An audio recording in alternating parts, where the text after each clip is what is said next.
स्थानिक स्वराज्य संस्थेच्या निवडणुकीच्या संदर्भात माननीय सुप्रीम कोर्टाकडे प्रकरण आहे आणि कदाचित त्या प्रकरणावर निर्णय येणाऱ्या काळामध्ये भविष्यात होऊ शकतो।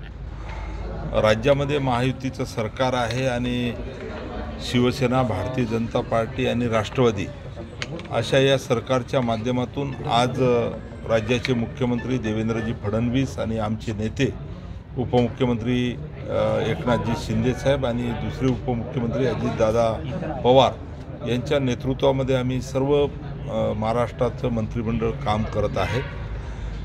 महाराष्ट्रातल्या सर्व जे काही जिल्हे आहेत त्या जिल्ह्यामध्ये पालकमंत्री म्हणून शासनाची प्रशासनाची जबाबदारी सांभाळण्यासाठी नियुक्त केलेलेच आहे।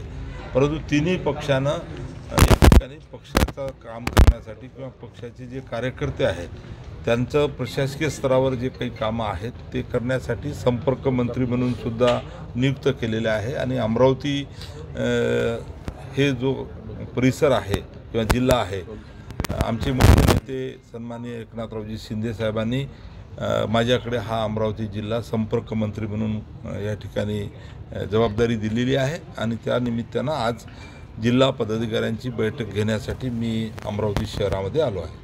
संतोष देशमुख यांच्या राजीनाम्याची मागणी होती होती, काल अखेर त्यांनी राजीनामा दिला, परंतु फडणवीसांच्या धमकीनंतरच राजीनामा दिल्याची माहिती जी आहे ते सूत्रांनी दिलेली आहे। राजीनामा द्या अन्यथा मंत्रिमंडळातून बाहेर काढावं लागेल। या संदर्भामध्ये आमचे राज्याचे मुख्यमंत्री सन्माननीय देवेंद्र फडणवीस साहेबांनी अतिशय सविस्तर वृत्तवाहिनीसमोर आणि सर्व प्रेस मीडियासमोर आपली भूमिका, शासनाची भूमिका मांडलेली आहे। त्यामुळे मी अधिक बोलणं या ठिकाणी उचित होणार नाही। पारदर्शी कारभार जर करत असेल मुख्यमंत्री तर स्वागत आहे असं उद्धव ठाकरेंनी म्हटलेलं आहे। नक्कीच राज्यामध्ये महायुतीच्या सरकारमध्ये पारदर्शक कामच चालू आहे आणि या पद्धतीनं सर्वसामान्य माणूस हा या शासनाचा केंद्रबिंदू आहे आणि समाजातल्या प्रत्येक घटकासाठी महायुती सरकारने या ठिकाणी निर्णय घेतलेला आहे आणि म्हणून जनतेने सुद्धा भरभरून आशीर्वाद या ठिकाणी महायुतीला दिलेला आहे।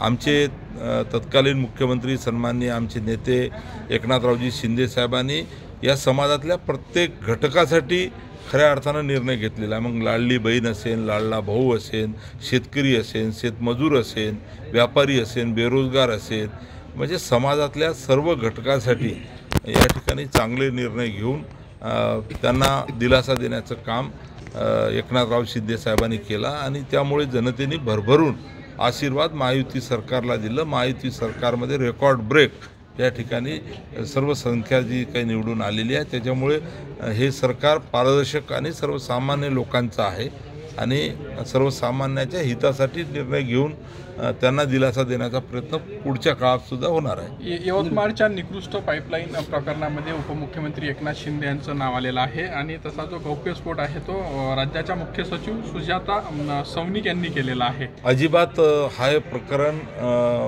शिंदे साहेब मुख्यमंत्री असतानाचं नाही आहे, कारण मी यवतमाळमध्ये गेल्या अनेक वर्षापासून राजकारणामध्ये आहे, सामाजिक जीवनामध्ये आहे, लोकप्रतिनिधी म्हणून मी 25 वर्षापासून त्या ठिकाणी काम करतो।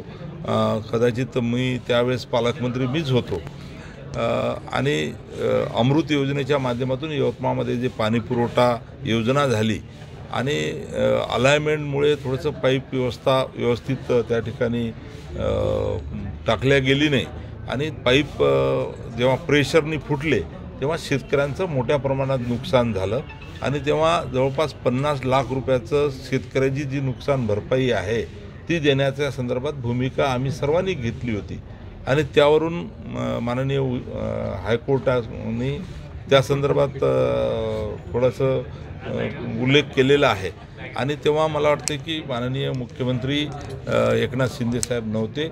अधिकची माहिती आता प्रकरण तेव्हा एकनाथ शिंदे हे नगरविकास मंत्री होते आणि तेव्हा जर प्रकरण जे सचिव आहे त्यांनी सांगितलं आजच हे प्रकरण आता तुम्ही माझी प्रतिक्रिया घेत असताना हायकोर्टामध्ये चालू आहे आणि म्हणून माननीय हायकोर्टांचं स्पष्ट आदेश आल्यानंतर या संदर्भात अधिकचं बोलता येईल। सुजात, तुम्ही म्हणताय की या प्रकरण चालू आहे आता, म्हणजे आपण मला प्रश्न विचारत असताना सुनावणी तिकडे चालू आहे।